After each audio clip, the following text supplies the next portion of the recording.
G'day, welcome to Permastyle. Today we're planting blueberries. So what we have here is a section where we'll be planting a southern variety of blueberries, which grow well in Queensland. I've got 12 of them put in along here, full sun. We're going to come down here about 1 every metre, all the way down to here. So got a bit of long grass around, which I'm going to whip a snip down. So basically, we're in the middle of setting up our gardens and had a few other things to do. Last spring, so I got a bit behind on what I was doing here, but now I'm back into it.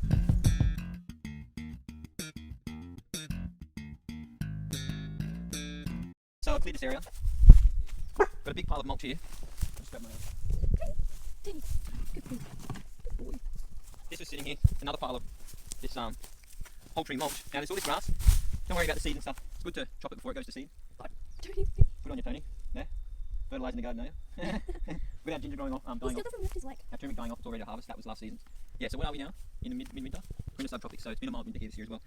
So the amount of time I've spent over the years getting cardboard, peeling the tape off, it's not worth it. Okay, when you put this mulch down, it does a really good job of sealing off any weeds and grass and all that kind of stuff, and you put soil down or whatever. You spend more time, the amount of time it takes to peel the boxes and prepare them all, it's quicker just to pull any weeds out that come up. But I just do want to show you, if you want to come and have a look, here. It's just covered by some of this grass, I've got snippets. It's been sitting here.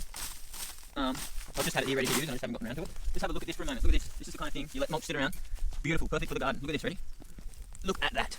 Look at that. Beautiful. Now, we actually have to move it to do what we're doing. We're going to put blueberry bushes along here. Now we've got a bit of a cliff edge down here, so we need to be careful when we're picking blueberries. We're going to put them here. We're not going to put them on the edge. We want to be able to walk around the berries and pick them. The new path's going to be here. Now, I'm just going to put the plants in and mulch around them. I don't want to put in lots and lots of plants around them. I want the berries to go, look at this space, this is my space. You know, I've got this soil to dig my roots into. I've got this space around here to bloom and to grow and to prosper. So I don't want them competing for space. Some things that can be beneficial, but with other things, not necessarily. And I want the space. I want to just keep this a nice space so we can walk around them, so we can work on the plants, pick the plants, you know, the berries and so on. Poultry mulch, poultry mulch. Some of this grass. And this grass is only just going to add more organic matter. It's great for the garden. Don't worry about seeds. If you're working on your garden and you're actively working on your garden, you know, it's fine. It's when you leave your garden and you let it sit, you don't work on it, that's when weeds take over and all the rest of it. So you think about poultry mulches is that when this breaks down, this has an unbelievable amount of nutrients. Like this is exactly, instead of buying fertilizers and all that kind of crap, if you can let this break down and get this, the hardwood, the leaves, you know, the sticks, the bark, the whole lot, that the amount of nutrients that contains is more beneficial than any kind of fertilizer you could buy. You know, it's just brilliant. So the other thing about this type of mulch is that synthetic nutrients washes down into streams, lakes. Well, I lost my breath a minute. It washes off, whereas this kind of, if you use this as like a fertilizer, it's slowly feeding everything, and anything that does wash away isn't damaging to rivers and streams and all that kind of stuff. So it's got all these benefits to it. Look at this, look at the colour of it. This has been sitting here. So, you know, it's brilliant. And so this has been also feeding ginger, this turmeric. And every time it rains, it washes down. It's been feeding all the grass, feeding the soil, feeding everything. It functions in such a way that is not only the most beneficial type of thing for your plants, it's the most beneficial type of thing for nature, because it's mimicking nature, what nature naturally does. You see the trees around the creeks and all that, they're dropping their leaves, they're dropping their bark, and you know, trees are falling down. It's a natural part of the system. Okay. So then you've got, what's happening here is, we're not just talking about nutrients, we're talking about microorganisms, we're talking about fungi. All of this is what actually builds the soil and ultimately creates a high quality product. No, synthetic fertilizers, even certified organic fertilizers, just don't cut it. Righty, so mark my holes out. 1, 2, 3, 4, 5, 6, 7, 8, 9, 10, 11, 12. Now I've marked them out, I need to dig them all. I'm digging them all about, you know, maybe a foot and a half by about a foot and a half roughly. Doesn't need to be perfect, just needs to be done. I got that on video.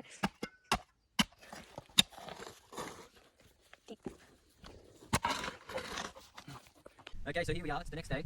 Had a few things to do, had to get a rock out of the ground, you know, pick the kids up from school and this and that, but we've got the job done. Holes are dug, so come along here.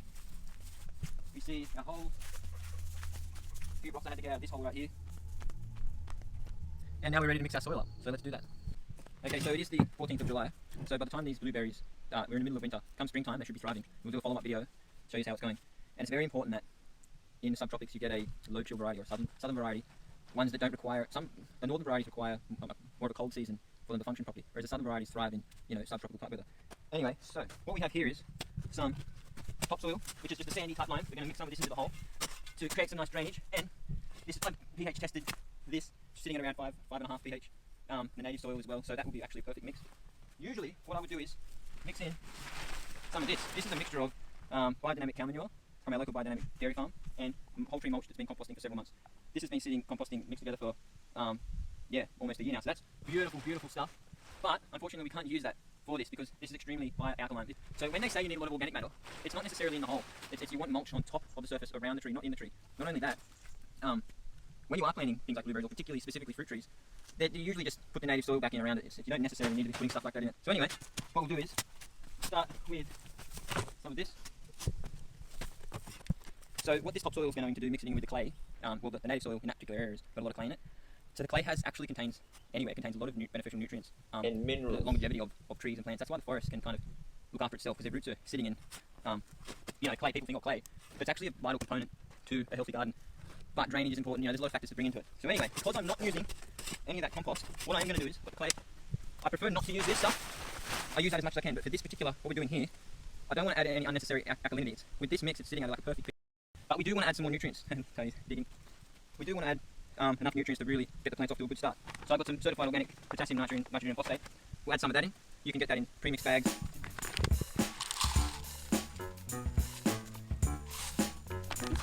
That is which converts to potassium.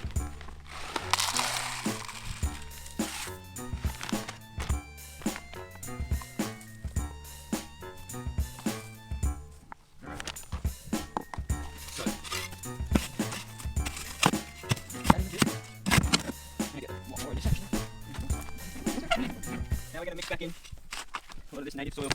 That way it gives it a good structure, gives it good drainage, good pH, and good amount of nutrients.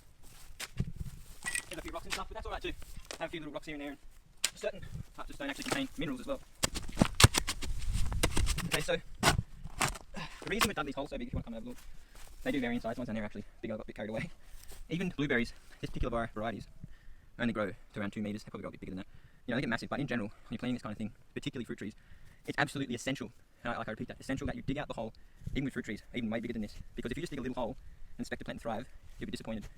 When we do this, even though the plant I'm planting, these little pots, this is now going to allow the roots to really dig in, really get in there, really take a hold and thrive.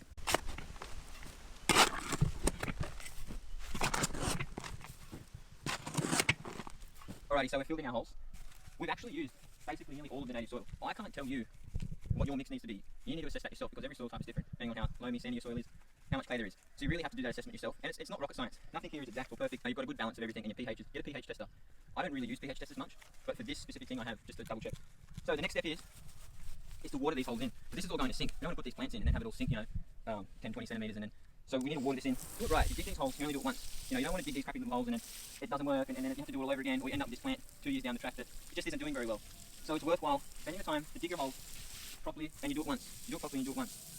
So in permaculture, which is what we're doing here, we've got our mango trees here, we've got harvest, we've got our turmeric and ginger.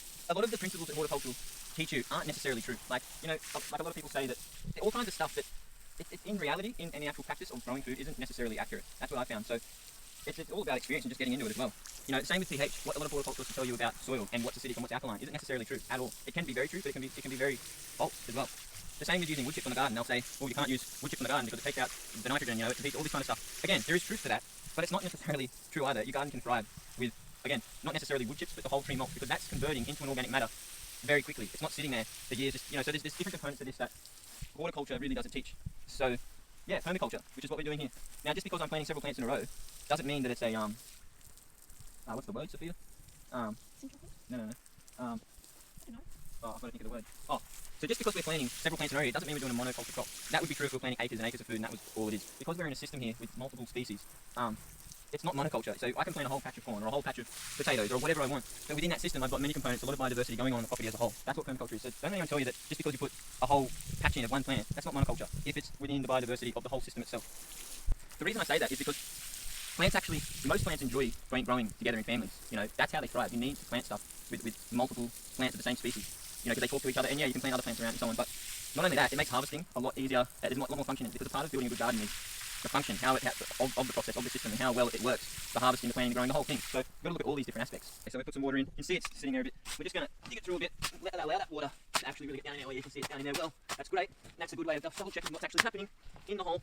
Don't just water it in and go, oh, that's good. We want to double check. Also, we don't want it over wet. Don't want too much sludge in there. It's starting to get a little bit sludgy. That'll all drain off fairly quickly here. Yeah, and this is also helping really get that soil right down in there. You can see just by doing that with a shovel, I've just created, 5 centimetres of space in the hole. Look at that. So I'm shoveling out with a shovel now with the water is, So you can't just water in here. You want to get that water down in there. Move the soil around. There's a bit of sludge, but that's alright. We'll get down in there. See, that's a bit dry down there. Dry. You want to get that water down in there. Back. Right. Remember, we do this once, we do it right. Yeah, no, don't be perfect. We do it right, and we do it once. Okay, now look at all that space that's made.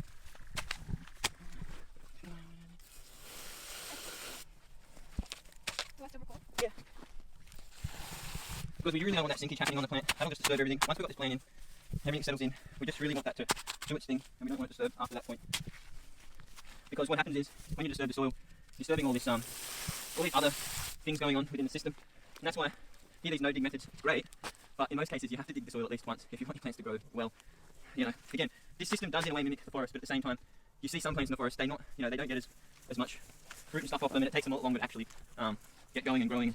You know, so the humus, what do you call it? The humus, the humus, however you pronounce it. It's one of the main things when you disturb soil, disturbing all that going on, which then affects the microbes and just the whole system. So yeah, no dig's great, but even like, you know, the master of no dig, Charles Downdig, you know, he'll still dig his plants, he still dug his garden once. You know, rotary hoe, so if you're rotary hoeing it or ploughing, you know, you don't want tractors all over your field too much. Every time you drive over your field with a heavy tractor and machinery, you're damaging everything. You're compacting it, just everything, it gets damaged. Nothing will grow well. If you drive over that same track, you'll see what it does. But you get that tractor out, you plough it once, you might have to plough it every few years, or, you know, with some things you might have to dig it every season. But you want to avoid it as much as you can. So with all of these varieties, beautiful healthy plants we've got here, they're all southern varieties. Four varieties, only 2 of them. So I'm just going to mix it up a bit. One in there, one in there. Misty, we've got, now I don't know how to actually pronounce this. Bilowoks, I think, Bilowoks. 4 of them, and then we've got 3 Gulf Coasts, and then we've got 2 Sharp Blues. These are all grown in Brisbane, so these are all already not only is it a southern variety climatised to warmer weather, these are also grown in Brisbane. So and then I've got them here now in Noosa, so they're already perfectly ready for our conditions here. I reckon these are meant to be the best ones. But you know, we'll just find out.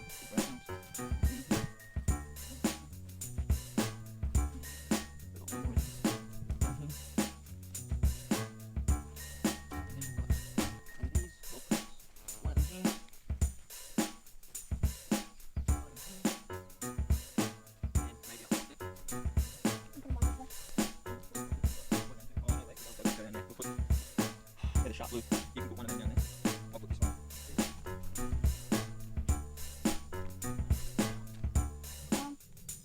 Okay. Alright, so we've got some soil here, ready to go. This is mostly just native soil mixed with just a little bit left over of the soil I had mixed up. Now we need to make sure that the plant's not in too deep or not too shallow. So it's just a matter of getting the plant out. Gently push the sides. I think these are good, they shouldn't be root down. Look at that. Perfect. Now this one obviously needs a bit more soil in it. Tuck some in. Make a bit of a space here. That's very wet, this soil. This soil, because I put quite a lot of water in, it's probably not going to need water now. Well, after I water it in, it's not going to need water probably for the next few days, or in winter as well. So this is also going to have mulch on it, but basically you want that at ground level. So that looks good, I reckon. About there, yep. Now we're on a slope here. We still want the plant pointing upwards. We don't want the plant growing on a slope, like, you know, the way it's positioned in the ground. And also we want to centre it in the centre of this hole we've dug out so it can spread its roots really well. There's probably a little too much water in them holes, but it's not a big deal. That'll dry up really quickly. And it's going to have mulch over it, which is also slowly going to create more soil at the base of it too. So with some things, it's good to have the base lower down, like tomatoes and stuff. But with a lot of things, you've got to be careful because you end up with stem rot and all kinds of stuff going on. So that's a good, because once that mulch goes on, you'll actually spread the mulch away from the base of it a little bit. I think that's good. But one thing I didn't do just then is, I didn't tease the roots, which sometimes, well, see this one's a little bit more root bound. Is the whole thing in the camera? Yep. This is root bound a little bit, so on this one, that one, hardly even root bound. I could have teased the roots a little bit. You don't necessarily need to. On this one I will. I've actually forgot to do it on that one. This one's a little bit more root action. It's got actually a really good root system on it. This is the Bilowoks. It's a bigger plant as well. Not too much, but enough to create some. We want to get some fresh. We want to encourage the roots to grow out and get some kind of action going on with the root system. This needs some soil in it. Can I do the third one? Yeah, but I'll help you with it. Do you want to come over? Oh, you start that. Put some soil in it for you.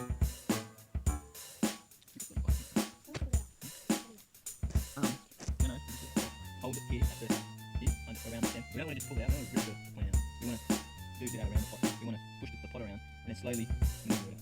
We don't want to pull on the plant at all. We definitely don't want to pull on the plant. And you pull the pot kind of thing. Yeah. So again, the root system on that is quite fresh. That doesn't even need, them roots don't even need to be teased.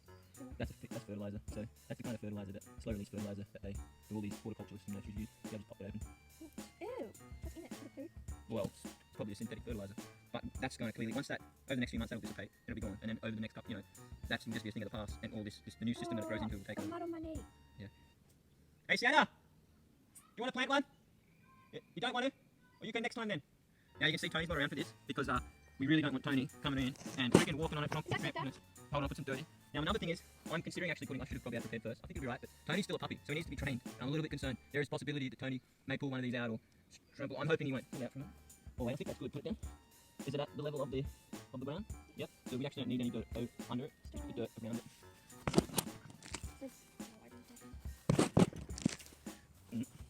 Straight. Yep. Yeah, I'm considering putting some bits of some wire or something around them for extra protection. Now also, once you put it in, you want to just push the soil in around it, make it firm. With the plant as well as watch when I do my one. You're gonna need more soil. I'll show you with my one.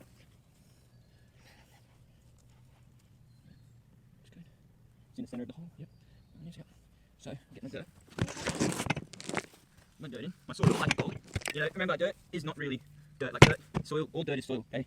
I mean, dirt isn't really what you call. People call it, but it's called soil. See what I'm doing, Sophia? I'm pushing it around on the plant itself and the dirt. So not just pushing the dirt, but also slightly putting a bit of pressure on the plant itself. Yep, that's good. Okay, now we'll do the rest. Perfect, great. Yep, alrighty. Give it some soil, and then we'll turn it back on. We'll done the rest. We'll just put it up there.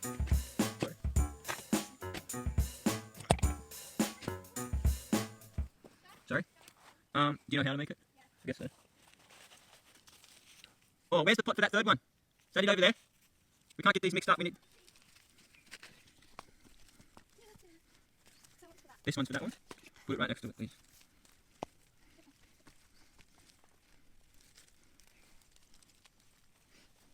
We've got a random blueberry coming up out of the side there. I might just leave that there.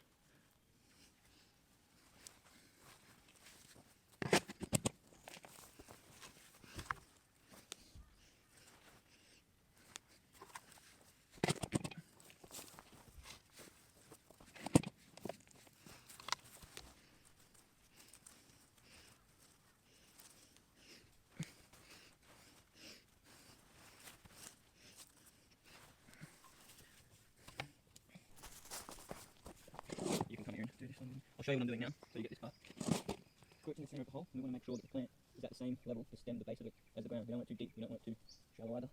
We can adjust it in the other pot. So look at this though. We're not pulling on the plant too much. We're pressing on the sides of the pot. Okay? And then we're coming. And out. How do you do that? Yeah? Oh, just do it a little back to start with, a little pop up. I don't know. Yeah. Oh, show me. Yeah, push it all around there. If it started to come out, somewhere. Grab it. No, you grab it with your fingers around there too. Okay. Carefully without getting the berries all in there. Keep doing it. Keep going at it. There we go. Just drop that. Now, keys and roots a bit. We're going to do a bit. Yeah, not too much, but a little bit. Encourage fresh growth, especially down the bottom bit. Not at the top, just down the bottom bit. So you can see how I've done it on mine a little bit. Well, I'm about to look. Just like that. Because that's going to encourage fresh root growth. Show me. Alright, now, pop it in. Oh, this one's on a big angle. I might have to tell you on it, but you can angle that one out towards that angle, out there. So we've got plenty of growth in the middle. No, don't try and point it up, because we'll have to do that later. So, is it at the height of the ground? Looks like it needs to go down a bit more. It's all wet. Now you try. Does that look good there? The ground level? Right, now I'll put some soil in for you. I'll just get this one in. Mine looks like it's at ground level. Oh, there's wet dirt in it. We need more dirt. Comes up nice and straight.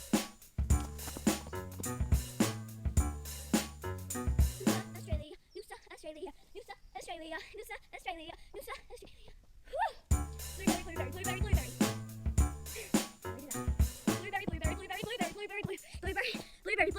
Blueberry. Righty, so blueberries are all in.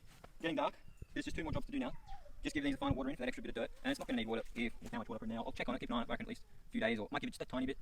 See how it goes. But for now, water these in. All that top layer, water the actual plant itself. That's brighter in the summer than Yeah. Okay. Now we've watered the plants in. The last job will be for mulch. Got some old tree mulch. This has been sitting here for what, 3 months, so it's perfect. You know, it's not too fresh, not too composted. In fact, inside though, getting dark, just enough light to finish the job. See this? Come over here, please. You can see it's moist inside. It's just the whole tree mulch. So you can see, what, 2-3 months, and you can already see it's developing its own ecosystem in there. If it's just a hard tree mulch with just wood chips, it doesn't do this kind of thing in the same way. You see the sticks, there's leaves, there's wood. Okay, this is perfect. Look at the moisture in it. So, I will start letting this mulch block. See the mulch down there, that's been sitting for several months. That's perfect to now mix into a soil mix for the garden. Your forehead's shining again. I should be, there's these videos of a guy Oh, on not really. Facebook where he's like, he makes food. And he just stares at the camera smiling. Alright, let's get this down. Oh, low battery. Yep, come on. Yeah, that one video.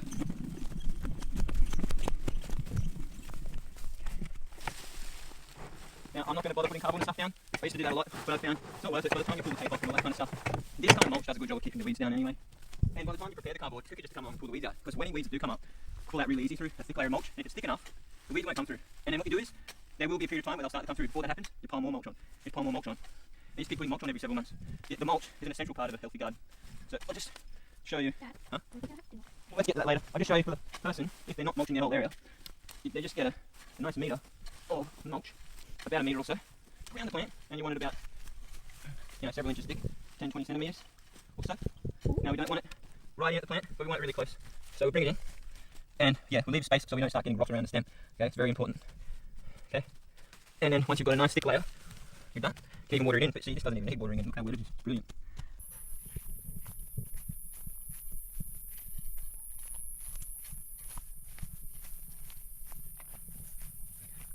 So we're nearly done here. What's the time? 6:15. Alrighty, so we're done. That's a wrap. I will adjust a few bits tomorrow in the light. Instead of putting labels in the ground, which get lost and broken and stuff anyway, you can just draw it up on a bit of paper and mark out which plants are which, and then I'll have it documented inside, and then I'll know, regardless of what happens to the labels, I'll know which ones are which. But anyway, I hope you enjoyed this video. I can't wait to eat these blueberries. That's what I'm looking forward to.